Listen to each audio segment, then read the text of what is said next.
আসসালামু আলাইকুম রহমতুল্লাহ ওবরাকাতু। আলহামদুলিল্লাহ রব্বিল আলমিন ওয়াল আকিবাতু লিল মুত্তাকিন ওয়া উসাল্লি ওয়া উসাল্লিম আলা সৈয়দুল মুরসালিন ওয়া আলা আলিহি ওয়া আসহাবিহি আজমাইন, আম্মা বাদ। দর্শক শ্রোতা ভাই ও বোনেরা, কেমন আছেন? আশা করি আল্লাহ সুবহানাহু ওয়া তাআলা আপনাদেরকে ভালো রেখেছেন। আমরাও আল্লাহর রহমতে অনেক ভালো আছি।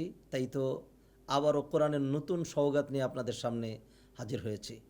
সম্মানিত ভাই বোনেরা, আপনারা জানেন আমরা ধারাবাহিকভাবে কোরআনে কারিমের অনুবাদ এবং তাফসির আপনাদের সামনে তুলে ধরে থাকি। আজকেও তার ব্যত্যয় নয়। আপনাদের সবাইকে স্বাগতম জানাচ্ছি জীবনের আলো তাফসিরুল কোরআনের আজকের এই পর্বে। ইতিপূর্বে আমরা সূরা ইউসুফের ২৯ নং আয়াত পর্যন্ত আপনাদের সামনে আলোচনা করেছিলাম। আজকে আরও দুটো আয়াত সংযোজন করতে চাই, আয়াত নং ৩০ এবং ৩১। তবে সবার পূর্বে আমরা আয়াত দুটোর তেলাওয়াত করব, তারপরে ধীরে ধীরে শব্দ বিশ্লেষণ, অর্থ, ব্যাখ্যা এবং শিক্ষার দিকে এগিয়ে যাব ইনশাআল্লাহ। আউযু বিল্লাহি মিনাশ শাইতানির রাজীম। وقال نسوة في المدينة امرأة العزيز تراود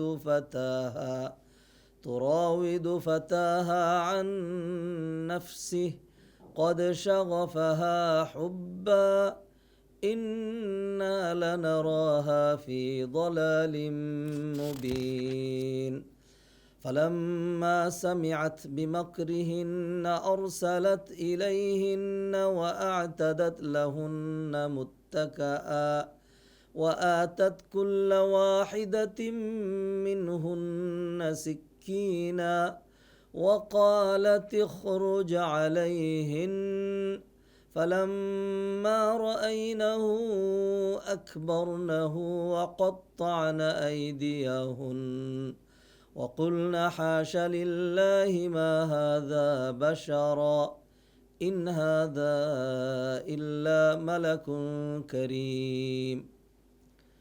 দর্শক শ্রোতা ভাই বোনেরা, সূরা ইউসুফের তেলাওয়াতকৃত দুটো আয়াত। সূরা ইউসুফ কোরআনে কারিমের অত্যন্ত প্রসিদ্ধ একটি সূরা।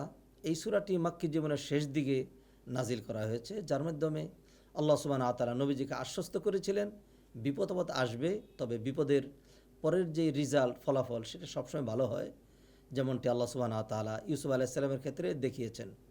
ইউসুফ আলাইহিস সালাতুসসালামকে আল্লাহ সুবহানাহু ওয়া তাআলা এরকম বিপদে ফেললেন, জানটাই চলে যেত, পরিত্যক্ত কুয়ায় ফেলে দেওয়া হয়েছিল, মরে যেতে পারতেন, কিন্তু আল্লাহ সেখান থেকে বাঁচালেন। অবশেষে রাজপ্রাসাদে আশ্রয় হওয়ার পরে তিনি যেন খুশিতে বাকবাকুম পায়রা না হয়ে যান, সেজন্য আল্লাহ তাকে আবারও আরেকটা বিপদ দিলেন। এবার আসলো মানের বিপদ, এবং তার পিছনে ষড়যন্ত্রকারিণী স্বয়ং আজিজে মিসরের পত্নী জুলাইখা। এই ঘটনাই ইতিপূর্বের আয়াতগুলোতে আমরা আপনাদের সামনে তুলে ধরেছি, এবং এই ঘটনার পরে ওই আজিজে মিসরের যে পত্নী, তার ভূমিকা এবং তার এই ঘটনা নিয়ে মানুষ যেই সমালোচনা করেছিল, বিশেষ করে মিশরের নারীরা তাকে নিয়ে যেই আলোচনা, সমালোচনা এবং তিরস্কার করেছিল, সেই ঘটনাগুলো এখানে ব্যক্ত হয়েছে।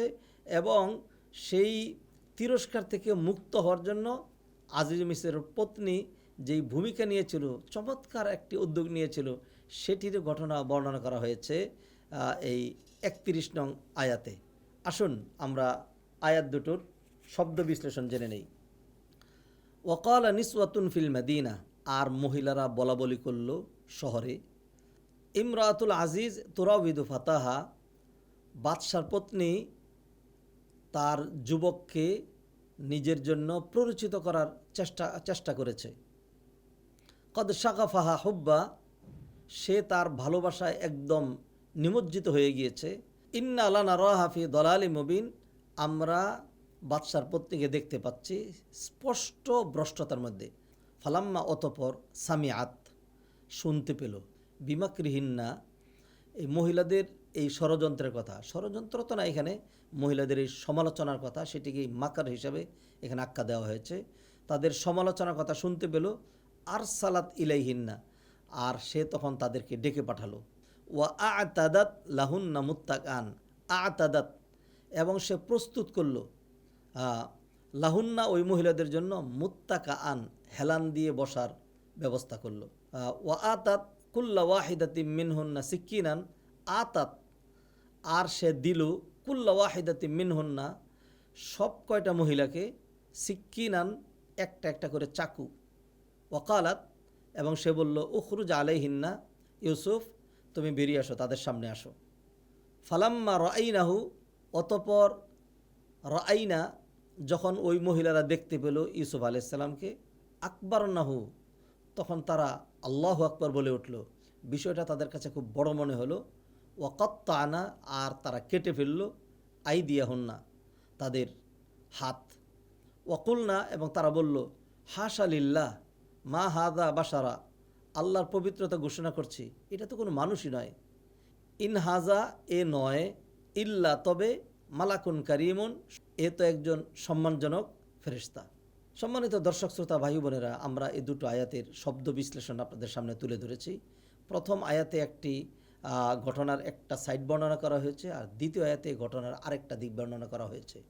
আজিজে মিসর বাদশার পত্নী যখন একজন আশ্রিত গোলামের প্রেমে পড়ে সে যখন তাকে প্ররোচিত করার, কাছে পাওয়ার কূটকৌশল করলো, রাজপ্রাসাদের দরজার ভিতরে নিয়ে তাকে আটকিয়ে সেখানে তাকে কুপ্রস্তাব দিল, এই ঘটনা ধীরে ধীরে কিন্তু আর মানে ছাপা থাকেনি। এই ধরনের কথাগুলো কিন্তু ছড়িয়েই যায়। তো এই কথাগুলো নিয়ে কানা ঘোষা কিন্তু পুরুষদের চাইতে মহিলারা বেশি করে। আর সেটা আমরা এই ঘটনা থেকেও বুঝতে পারছি যে তখন মিশরের মহিলারা এগুলো নিয়ে বিভিন্নভাবে কথাবার্তা বলতে থাকলো যে বাদশার স্ত্রী এত নিচে নামতে পারলো, একটা গোলাম, আশ্রিত গোলাম, তার প্রেমে পড়া বাদশার স্ত্রী হয়ে, এগুলো নিয়ে অনেক কানাঘোষা করতে থাকলো। এমনভাবে কথা বলতে থাকলো যে তারা মনে করলো যে এই কাজটা সে নিঃসন্দেহে অনেক ভুল করেছে, এর কোনো যৌক্তিকতাই নাই, এটা হইতেই পারে না। তাদের কাছে এটা বোধগম্য মনে হলো না। তবে বাদশার যে পত্নী, সে ঘটনাটাকে অন্যভাবে ব্যাখ্যা করলো। সে প্রমাণ করার চেষ্টা করলো, আমি যে প্রেমে পড়েছি, আমার জায়গায় যদি তোমরা হতে তাহলে তোমরাও কিন্তু প্রেমে পড়ে যেতে। এটি বোঝানোর জন্যই সে মহিলাদেরকে তার বাড়িতে দাওয়াত করলো। দাওয়াত করে তাদেরকে খাবার দাবারের ব্যবস্থা করলো, আরাম করে বসার ব্যবস্থা করলো এবং তাদের সামনে এমন একটা ফল পেশ করলো যেটা কেটে খেতে হয়। কেউ কেউ বলছেন উত্রুজ, কমলার মতো, অথবা ধরুন মালটা, এই ফল তাদের হাতে দিয়ে বললো যে খাবার দাবার গ্রহণ করো। যেহেতু বাদশার পত্নী বলেছে খেতে হবে, তারা খাচ্ছে। ঠিক এই মুহূর্তেই তাদেরকে বোঝানোর জন্য আজিজে মিসরের পত্নী ইউসুফকে হাজির করলো, বলে যে ইউসুফ আসো তো এদিকে। তো ইউসুফ যখন তাদের সামনে আসলো, এইবার তারা চোখ ছানা করে এমনভাবে ইউসুফের দিকে তাকিয়ে থাকলো যে হায় আল্লাহ, এত সুন্দর মানুষ হয়, এত আকর্ষণীয়। তো ওই দিকে যে তারা তাকিয়ে আছে, অপর দিকে ফল কাটছে, এটা কিন্তু তাদের খবর নাই। পরে দেখা গিয়েছে প্রতিটা মহিলা এই ফল কাটতে গিয়ে চাকু লেগে তারা কিন্তু প্রত্যেকে তাদের হাত জখম করে ফেলেছে, রক্ত বেরিয়ে গিয়েছে। এবং ইউসুফ আলাইহিস সালামকে দেখে তারা প্রত্যেকেই মনে মনে বলে যে হায় আল্লাহ, এত সুন্দর মানুষ, বাদশার স্ত্রী তো তার প্রেমে পড়বেই, আমাদের তো মনে হচ্ছে যে এটা কোনো মানুষই না, এত সুন্দর মনে হচ্ছে যেন এটা একজন ফেরেশতা। এই ছিল সম্মানিত ভাই বোনেরা এই দুটো আয়াতের নেপথ্যে যে ঘটনাটা আল্লাহ সুবহানাহু ওয়া তাআলা তুলে ধরেছেন, সেই ঘটনাটা এবার আমি এই দুটো আয়াতের একদম সরল অনুবাদ আপনাদের সামনে তুলে ধরব। আর শহরের মহিলারা বলা বলি করতে শুরু করলো যে বাদশার স্ত্রী আশ্রিত গোলামকে প্রতারিত করার চেষ্টা করেছে, সে তার ভালোবাসায় অনেক বেশি মুগ্ধ হয়ে গিয়েছে। আমরা মনে করছি বাদশার স্ত্রী প্রচণ্ড গুমরাহি এবং ভ্রষ্টতার মধ্যে নিমজ্জিত। বাদশার পত্নী যখন তাদের এই ধরনের কথাবার্তা, সমালোচনা অথবা ষড়যন্ত্রের কথা শুনতে পেল, তখন সে তাদেরকে দাওয়াত দিয়ে ডেকে পাঠালো এবং তাদের জন্য সুন্দর বসার ব্যবস্থা করলো এবং তাদের সামনে খাবার দিয়ে সবাইকে কেটে খাওয়ার জন্য একটা করে চাকু দিল। আর তখনই বাদশার পত্নী ইউসুফ আলাইহিস সালামকে বলল বেরিয়ে এদের সামনে আসার জন্য। অতঃপর মহিলারা যখন ইউসুফ আলাইহিস সালামকে দেখতে পেল, তখন ফল কাটার স্থলে তারা নিজেদের হাত কেটে ফেলল এবং বলল যে হায় আল্লাহ, এ তো দেখছি কোনো মানুষই নয়, এ তো সম্মানজনক সেরকম সুন্দর একজন ফেরেশতা। সম্মানিত ভাই বোনেরা, এই দুটো আয়াতের তেলাওয়াত এবং এই দুটো আয়াত সূরা ইউসুফ মাক্কি সূরার অন্তর্ভুক্ত। এই দুটো আয়াতের নেপথ্যের ঘটনা, দুটো আয়াতের সরল অনুবাদ, এই বিষয়গুলো আপনাদের সামনে আমরা তুলে ধরেছি। এই পর্যায়ে এই দুটো আয়াত থেকে আমরা আপনাদের সামনে মাত্র 3টা শিক্ষা তুলে ধরতে চাই। আল্লাহ সুবহানাহু ওয়া তাআলা যেন এই শিক্ষাগুলো আমাদের জীবনে বাস্তবায়ন করার তৌফিক এনায়েত করেন। এই আয়াত থেকে যেই স্পষ্ট যে শিক্ষাটা আমরা পাচ্ছি সেটি হলো যে ইউসুফ আলাইহিস সালাতু সালামকে আল্লাহ সুবহানাহু ওয়া তাআলা এমন রূপলাবণ্যতা দিয়েছিলেন যার কারণে শুধুমাত্র বাদশার পত্নী তার প্রেমে পড়েনি, এক দর্শনে অন্য নারীরা ফল কাটার স্থলে কোন দিক দিয়ে যে হাত কেটে ফেলেছে সেটিও তারা টের পায়নি। এখান থেকে আমরা আরেকটা শিক্ষা পাচ্ছি এরকম যে ইসলাম হিজাবকে কেন এত গুরুত্ব দিয়েছে, নর এবং নারীর অবাধ মেলামেশাকে কেন এত জটিল করেছে। কারণ আল্লাহ সুবহানাহু ওয়া তাআলা নরের জন্য নারী এবং নারীর জন্য নরকে এমনভাবে আকর্ষণীয় করেছেন যে যত দূরে থাকা যাবে ততই কিন্তু ভালো, বিশেষ করে কাছাকাছি মানুষ যারা, সেই জন্য তাদেরকে মৃত্যুর সাথে তুলনা করা হয়েছে। অতএব জুলাইখার উচিত ছিল ইউসুফকে মৃত্যুর মতো ভয় করে দূরে থাকা, কিন্তু সে যেহেতু এটা করেনি সেখান থেকেই কিন্তু তার পদস্খলনটা ঘটেছিল। সর্বশেষ যে শিক্ষাটি আমরা তুলে ধরতে চাচ্ছি সেটা হলো যে যেটা অনাকাঙ্ক্ষিত অথবা গর্হিত বিষয়, এটি কিন্তু সবার কাছেই গর্হিত বিষয়।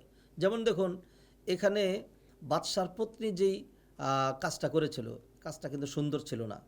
সেই জন্য মিশরের অন্যান্য পত্নী যারা, তারা কিন্তু বাদশার পত্নী দেখে তাকে ছেড়ে দেয়নি, তাকে ধুয়ে দিয়েছে ঠিকমতো এবং বলেছে ইন্না লানারাহা ফি দালালিম মুবিন, আমরা তাকে স্পষ্ট ভ্রষ্টতার মধ্যে দেখতে পাচ্ছি। দর্শক শ্রোতা, ভাই বোনেরা, এই ছিল এই দুটো আয়াতের শিক্ষা, সরল অনুবাদ এবং ঘটনা প্রবাহ।